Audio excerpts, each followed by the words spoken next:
morning everybody. Welcome back to my channel Dipakshi Biology. How are you all? I hope you also fine. Okay, in our previous classes we are study about what is nutrition, and we also see about what is nutrition in amoeba, and then I hope you all are understand what is nutrition. Then today's topic is my our next topic क्या था, nutrition in human being, जो काफ़ी हम लोग late कर दिए इसको लेने में. दैन बच्चों को काफ़ी ऐसा होता है ना कि ये सारे जो बायोलॉजी के टॉपिक्स हैं और ख़ासकर न्यूट्रिशन इन ह्यूमन बीइंग, ये काफ़ी डिफ़िकल्ट लगता है. बट ये ना आप लोग समझने के लिए मतलब आप लोग ऐसा सोचते हैं कि ये डिफ़िकल्ट है, लेकिन आई होप कि अगर आप लोग हमसे कनेक्टेड रहेंगे और कनेक्ट होने की कोशिश करेंगे तो ये टॉपिक तो बहुत ही इजी है. बहुत सारे एंजाइम्स हैं, रिएक्शंस हैं, नाम है, step by step. Nutrition in human being में बच्चे देख के घबरा जाते हैं, है ना. उन्हें लगता है कि बहुत ही डिफ़िकल्ट टॉपिक है और ये समझ नहीं सकते हैं, तो पहले ही बच्चे इसको टाल देते हैं. तो प्लीज़ आप लोग ऐसा ना सोचें. जब मैं हूँ तो आप लोग को बिल्कुल भी डरने की ज़रूरत नहीं है और ये टेंशन लेने की ज़रूरत नहीं है कि आप लोग को मतलब इसमें डिफ़िकल्टीज़ होंगी. तो अगर न्यूट्रिशन इसको अच्छे से समझना है तो आप लोग मेरा प्रीवियस क्लास ज़रूर देखें, जिसमें मैंने न्यूट्रिशन के बारे में इलेबोरेट करके बताया है. देन अभी जो मैं पढ़ाने वाली हूँ वो आप लोग को अच्छे से समझ आ सकेगा, ठीक है ना. तो मैं क्या बताऊँ, ये जो अभी चल रहा है ना पूजा पाठ वगैरह, तो इससे थोड़ी सी प्रॉब्लम फेस करनी पड़ती है. बैकग्राउंड साउंड आते रहता है. मैं बहुत बार इसलिए स्किप कर देती हूँ कि बैकग्राउंड साउंड की वजह से. बट आप लोग को उस पर ध्यान नहीं देना है, फोकस उस पर नहीं करना है ना. फोकस हमारे ऊपर करना है. मेरे को तो यही समझ नहीं आता कि माइक लगा के ये सब करने की वैसी ज़रूरत नहीं. मैं किसी को बोल नहीं रही हूँ, लेकिन जितनी मन की शांति से कोई मतलब प्रसन्न होता है, आई थिंक जो पुराने ज़माने में लोग हुआ करते थे वो ज़्यादा से ज़्यादा तप करते थे और भगवान बहुत जल्दी खुश हो जाते थे, है ना. तो ये लाउड म्यूज़िक वगैरह की इतनी ज़रूरत मेरे को नहीं लगती कि ऐसी कोई नीड है. बट कोई नहीं, सबकी अपनी आस्था होती है ना. तो हम डिस्टर्ब होते हैं बट डिस्टर्ब होने की ज़रूरत नहीं है ना. तो आपको वहाँ ध्यान नहीं करना है, आपको मेरे साउंड पे ध्यान देनी है ना, मैं क्या पढ़ा रही हूँ, ठीक है. अब इन सारे बैकग्राउंड म्यूज़िक के को लेके मैं कब तक ही आप लोग को स्किप करती रहूँगी और क्लास नहीं लूँगी. और मेरी तबीयत भी थोड़ी ठीक नहीं थी, तो आप लोग के क्लासेस थोड़े ब्रेक हुए हैं. बट कोई दिक्कत नहीं, अब मैं आ गई हूँ और आप लोग को अब कोई दिक्कत नहीं होगी. तो पहले हम फिर से एक बार न्यूट्रिशन समझ लेते हैं, ठीक है ना.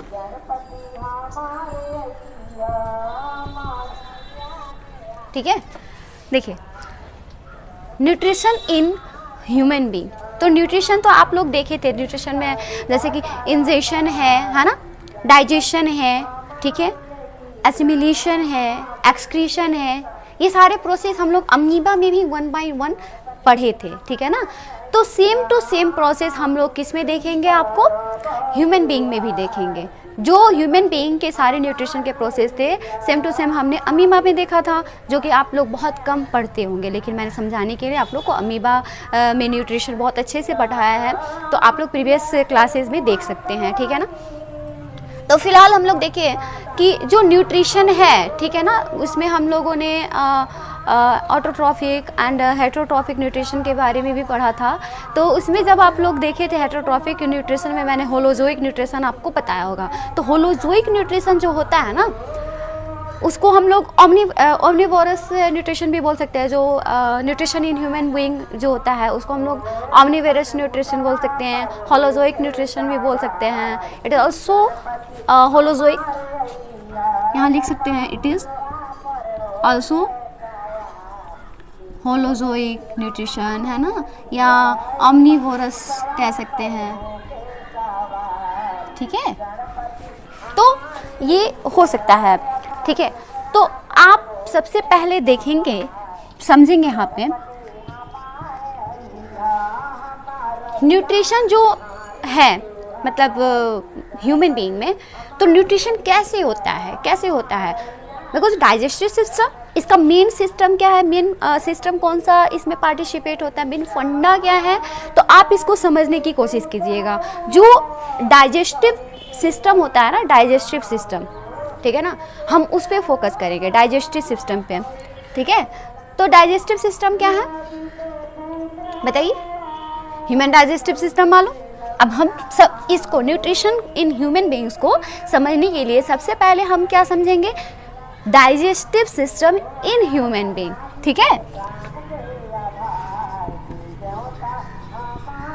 बहुत ईजी है, समझे आप। बस आप मेरे साथ आधे घंटे 1 घंटे डेली का बने रहिए, देखिए यूं आपका बायोलॉजी हो जाना है, ठीक है ना, बिल्कुल भी दिक्कत नहीं होनी है। तो हमने क्या कहा, न्यूट्रिशन इन ह्यूमन बीइंग हमारे को पढ़ना है, ठीक है, जो कि बहुत ही डिफ़िकल्ट बच्चों को लगता है, न्यूट्रिशन ही डिफ़िकल्ट लगता है। तो देखिए जब कोई चीज़ आप समझेंगे नहीं ना तो डिफ़िकल्ट ही लगेगा, है ना, और जब समझने लगेंगे, पढ़ने में मज़ा आने लगेगा, सब इजी है, कोई भी सब्जेक्ट डिफ़िकल्ट नहीं है, ना फिजिक्स, ना केमिस्ट्री, ना बायोलॉजी, ना मैथ, ना सोशल साइंस, कुछ भी, इनफैक्ट इंग्लिश भी नहीं, ठीक है। तो चलिए हम लोग देखते हैं ह्यूमन डाइजेस्टिव सिस्टम। तो ह्यूमन इन न्यूट्रिशन पढ़ने से पहले हमें समझना होगा ह्यूमन डाइजेस्टिव सिस्टम, है ना। तो ह्यूमन डाइजेस्टिव सिस्टम में देखिए 3 होता है, मतलब 2 तरह से हम इसको देखेंगे। पहला क्या देखेंगे, एलिमेंट्री कैनाल, एलिमेंट्री कैनाल, ठीक है। और दूसरा क्या है, कहने का मतलब है जो ह्यूमन डाइजेस्टिव सिस्टम है वो उसमें कौन पार्टिसिपेट होता है। पहले तो एलिमेंट्री कैनाल होता है, दूसरा क्या है, एक्सेसरी ऑर्गन। अब हम बताएंगे, आपको बताएंगे, बिल्कुल आप टेंशन मत लीजिएगा कि मैम ये क्या पढ़ा रही हैं, एक पढ़ा रही है एलिमेंट्री कैनाल, एक पढ़ा रही है एक्सेसिव ऑर्गन, है ना। एक्सेसरी ऑर्गन भी है, जब आप समझ जाएंगे तो जब मैं पढ़ाऊंगी तो आपको समझ में आ जाएगा कि एक्सेसरी ऑर्गन क्या है, मैम क्या पढ़ा रही है ना, एक्सेसरी ऑर्गन, ठीक है। तो मैम बेवजह कुछ नहीं पढ़ाती हैं, आप समझिए, ठीक है ना। तो देखिए एलिमेंट्री कैनाल हम लोग ऑलमोस्ट आप लोग सब लोग यही जानते हैं कि डाइजेस्टिव सिस्टम मतलब एलिमेंट्री कैनाल। एलिमेंट्री कैनाल कैसे होता है, start from mouth and into anus. Alimentary क्या होता है, स्टार्ट होता है कहाँ से, स्टार्ट फ्रॉम माउथ, है ना, एंड इनटू एनस। अब एनस बताने की जरूरत नहीं है कि एनस क्या होता है, समझे बेवकूफ सब। चलिए एलिमेंट्री कैनाल समझ आया। और ये क्या है, मतलब सबसे लंबे अगर कोई ट्यूब है ना हमारे बॉडी में तो ये एलिमेंट्री कैनाल होती है ना। ये कैसा होता है, हॉलो होता है। कैसा होता है बच्चा, हॉलो। हॉलो मालूम, हॉलो मालूम, हॉलो ट्यूब, हॉलो ट्यूब। जैसे कि कोई पाइप होता है, मान लीजिए ये जस्ट लाइक ऐसा पाइप है, तो सिलिंड्रिकल तो होता ही है बट हॉलो होता है ना, हॉलो होता है ना, समझ आ रहा है ना। तो हॉलो ट्यूब, ये जो एलिमेंट्री कैनाल है वो कैसा होता है, हॉलो ट्यूब होता है, समझ रहे हैं ना बात को। और ये कहाँ से स्टार्ट होता है, सबसे लंबी ट्यूब होती है, मतलब start from mouth and end to anus, मतलब माउथ से। अब मैं फिगर बनाऊंगी बाद में आप लोगों को, ठीक है ना, सब समझाऊंगी। ये माउथ हो गया, ठीक है, वही, ठीक है। अभी मैं रफ फिगर बना रही हूँ, रफ फिगर बताने के लिए, ठीक है, जस्ट लाइक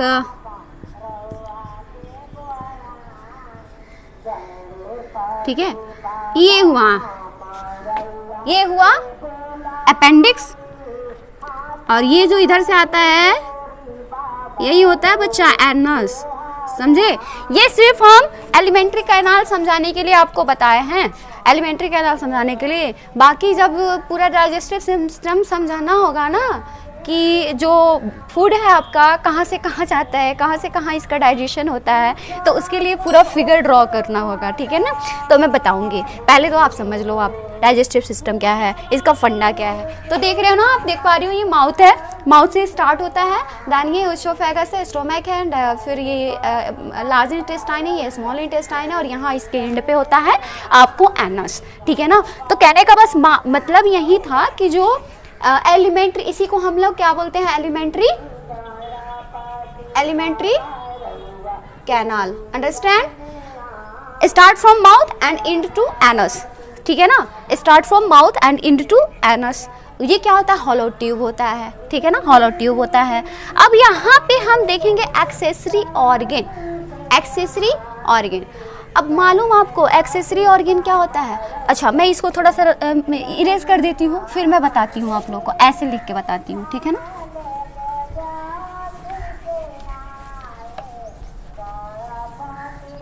देखिए यहाँ मैं लिख देती हूँ एलिमेंट्री कैनाल, और यहाँ लिख देती हूँ एक्सेसरी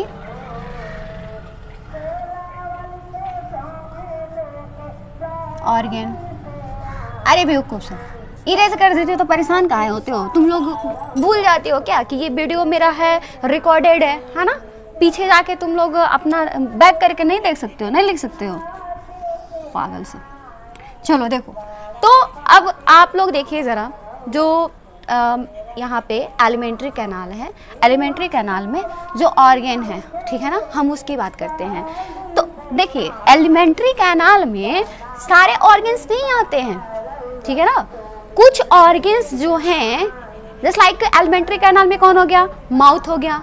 माउथ से कहाँ जाता है फूड, ब्यूकल कैविटी में जाता है। ब्यूकल कैविटी से कहाँ जाता है, फेरिंग्स में जाता है। फेरिंग्स से कहाँ जाता है, ओसोफेगस में जाता है। ओसोफेगस से कहाँ जाता है, स्टोमक में जाता है। स्टोमक से कहाँ जाता है, स्मॉल इंटेस्टाइन में। स्मॉल इंटेस्टाइन से कहाँ जाता है, लार्ज इंटेस्टाइन में। और लार्ज इंटेस्टाइन से कहाँ जाता है, एनस में, ठीक है ना। लेकिन आप बताइए कि जो डाइजेशन होता है, डाइजेशन में आपका लीवर भी तो काम करता है ना, हेल्प करता है कि नहीं करता है?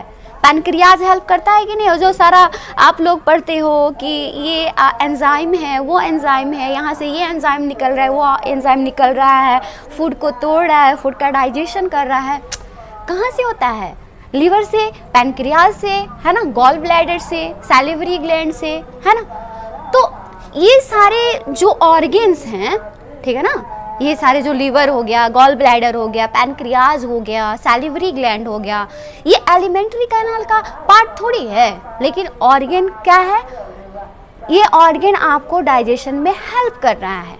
क्या कर रहा है, डाइजेशन में हेल्प कर रहा है। तो जो ऑर्गन डाइजेशन में हेल्प कर रहा है उसको हम लोग बोलते हैं accessory organ, understand.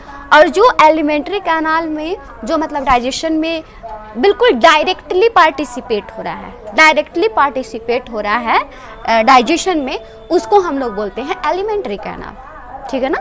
Alimentary canal में आपको लीवर में भोजन नहीं जाता है, ठीक है ना, डाइजेशन के थ्रू लीवर में भोजन नहीं जाता है, पैनक्रियाज में भोजन नहीं जाता है, गॉल ब्लैडर में भोजन नहीं जाता है। आपका फूड जाता है क्या, गॉल ब्लैडर में जाता है क्या? नहीं।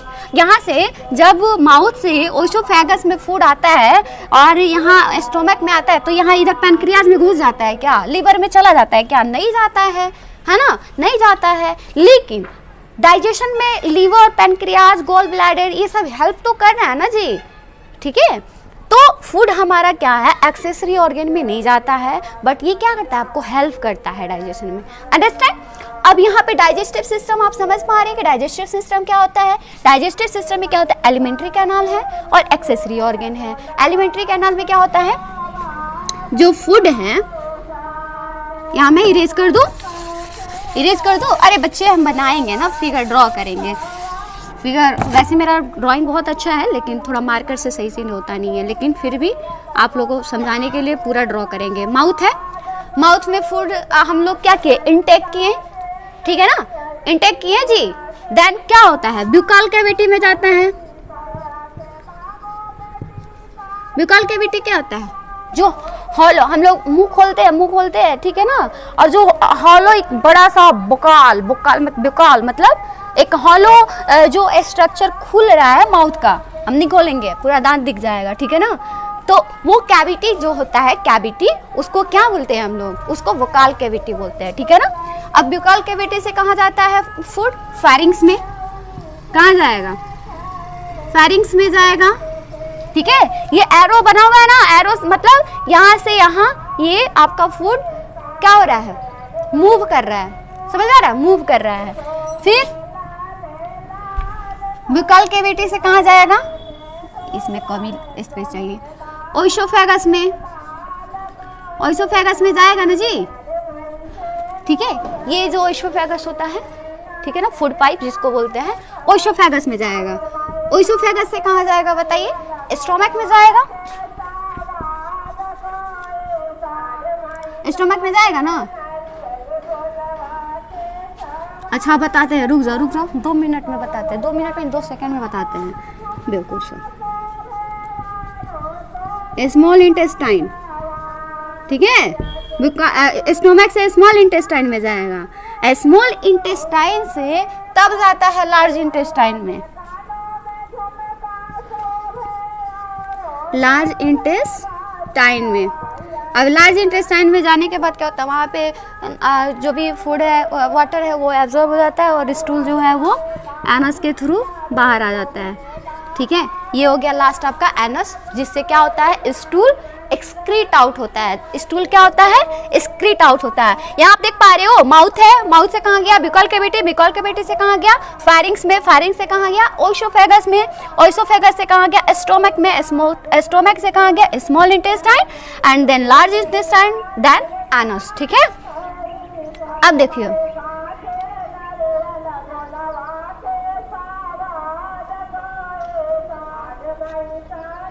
नहीं कुछ मतलब बना रहे थे ताकि आप लोग को ये पैसेज याद हो जाए, ठीक है। नेक्स्ट वीडियो में हम इसका बना के डाल देंगे, अभी सोचने लगेंगे तो टाइम लग जाएगा, ठीक है, ताकि आप लोग को याद है। हम चाहते हैं कि और कितना इजी आप लोग को बना सके, ताकि आप लोग को याद करने में मतलब प्रॉब्लम नहीं हो। हम समझ पाते हैं कि कहाँ आप लोग को याद करने में प्रॉब्लम होगी। अब ये पैसेज है ना, बहुत सारे बच्चे जो मतलब टैलेंटेड होते हैं तो तुरंत पकड़ लेते हैं, उन्हें आज भी हो जाता है, ठीक है ना। मिडिल है, थोड़ा कोशिश करेंगे याद हो जाएगा। जो छोटे, जो मतलब थोड़ा सा लो स्टूडेंट होते हैं, अब उन्हें ना बार बार देखेंगे तो फिर कहीं बीचे में कुछ भूल आ गया, तो उन बच्चों के लिए हम चाहते हैं कि कुछ ऐसा बना दे ताकि उन लोगों को भी याद रहे, ठीक है ना।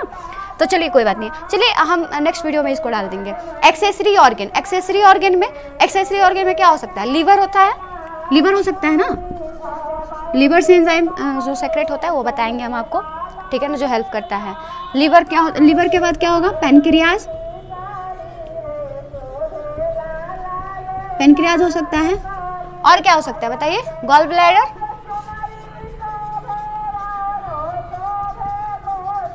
गॉल ब्लैडर हो सकता है, ठीक है। यहाँ पे एक और छूट रहा है, सैलिवरी ग्लैंड, ठीक है ना, सैलिवरी ग्लैंड, ठीक है ना, salivary gland, liver, pancreas, gall bladder, आप लोग लिख दीजिएगा, ठीक है ना। ये सब मतलब क्या है, ये क्या करता है, ये क्या करता है, हेल्प इन डाइजेशन, क्या करता है, हेल्प करता है किसमें, डाइजेशन में, ठीक है। तो आप लिख सकते हैं, मतलब देखिए लिखने की जरूरत नहीं है, याद करने की जरूरत है, ठीक है ना। एक्सेसरी ऑर्गन क्या होता है, accessory organ which help in digestion, that's called accessory organ, ठीक है ना, समझाने के लिए बताए हैं। अब स्टोमक का मतलब है, स्टोमक का मतलब आप लोग क्या समझते हैं कि पूरा ये जो पेट होता है, किसी से पूछिएगा कहाँ दर्द हो रहा है तो पेट में दर्द हो रहा है, तो पेट आप लोग जो क्या निकल गया, तो पेट निकल गया, किसी किसी का सुनते हैं ना पेट निकल गया, अरे बेवकूफ़ साहब, पूरा पेट कहने का मतलब यहाँ पे सिर्फ आपका पेट नहीं है जो निकल रहा है ना, यहाँ पे सिर्फ स्टोमक नहीं होता है, यहीं पे आपको पैनक्रियाज है, गॉल ब्लैडर, लीवर है, सब है, ठीक है ना। तो ये आप नहीं कहिएगा कि हाँ पेट निकल गया, यहाँ पे स्टोमक के पास बहुत सारा चीज़ रहता है, ठीक है। ये समझ आ गया, समझ आया, चलिए अब इसको हटा दे, लिख लिए, चलो आप